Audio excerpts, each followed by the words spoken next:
Hello friends, എല്ലാവർക്കും Diaz pets വേൾഡിൻ്റെ പുതിയൊരു അപ്ഡേറ്റിലേക്ക് സ്വാഗതം. ഇന്ന് 25-ാം തീയതിയുള്ള വീഡിയോ ആണ്. നമുക്ക് കുറച്ചധികം ഗ്രാമശ്രീയുടെ കോഴിക്കുഞ്ഞുങ്ങൾ വന്നിട്ടുണ്ട്. കൂടുതലും ഫീമെയിൽസ് ആവാനാണ് സാധ്യത. നമുക്ക് വീട്ടിൽ മുട്ടയ്ക്ക് ആവശ്യത്തിന് വളർത്താൻ പറ്റുന്ന കോഴികളാണ്. നാടൻ കോഴികളെ അപേക്ഷിച്ച് നല്ല രീതിയിൽ മുട്ട കിട്ടുന്ന ഇനമാണ്. പക്ഷേ അട കിടക്കാനായിട്ട് ബുദ്ധിമുട്ടായിരിക്കും. പക്ഷേ മുട്ടയുടെ ആവശ്യത്തിന് വേണ്ടി വളർത്തുന്നവർക്ക് ഏറ്റവും അഭികാമ്യമായ കുഞ്ഞുങ്ങളാണ്. വീട്ടിൽ നമുക്ക് എന്തും കൊടുത്തും വളർത്താൻ പറ്റുന്നതാണ്. തീറ്റ തന്നെ വേണമെന്നല്ല, എന്ത് കൊടുത്തും വളർത്താൻ പറ്റുന്നതാണ്. 2 വാക്സിനേഷൻ കഴിഞ്ഞ കോഴിക്കുഞ്ഞുങ്ങളാണ്. ഏകദേശം 25 പീസിനോളം കോഴിക്കുഞ്ഞ് ഇപ്പോൾ അവൈലബിൾ ആയിട്ടുണ്ട്.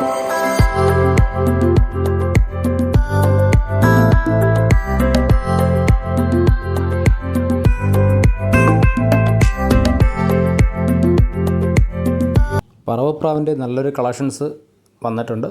ഏകദേശം 10 പീസോളം അവൈലബിൾ ആണ്. 4 കള്ളി മുതൽ അഡൽറ്റ് 10 കള്ളി വരെ ആയിട്ടുള്ള പ്രാവുകളാണ് കൂടുതലും വന്നിട്ടുള്ളത്. 10 പീസുണ്ട്.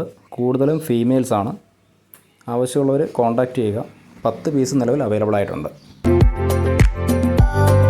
ഷോപ്പിലെ ഡെയിലി അപ്ഡേറ്റ്സ് അറിയുന്നതിനായിട്ട് ഞങ്ങളുടെ ചാനലൊന്ന് സബ്സ്ക്രൈബ് ചെയ്ത് സപ്പോർട്ട് ചെയ്യുക. ഞങ്ങൾക്ക് കേരളം മുഴുവൻ ട്രാൻസ്പോർട്ടേഷൻ സൗകര്യം അവൈലബിൾ ആയിട്ടുണ്ട്. കൂടുതൽ വിവരങ്ങൾക്ക് താഴെ കാണുന്ന നമ്പറിൽ നിന്ന് കോൺടാക്റ്റ് ചെയ്താൽ മതിയാവും. Thank you.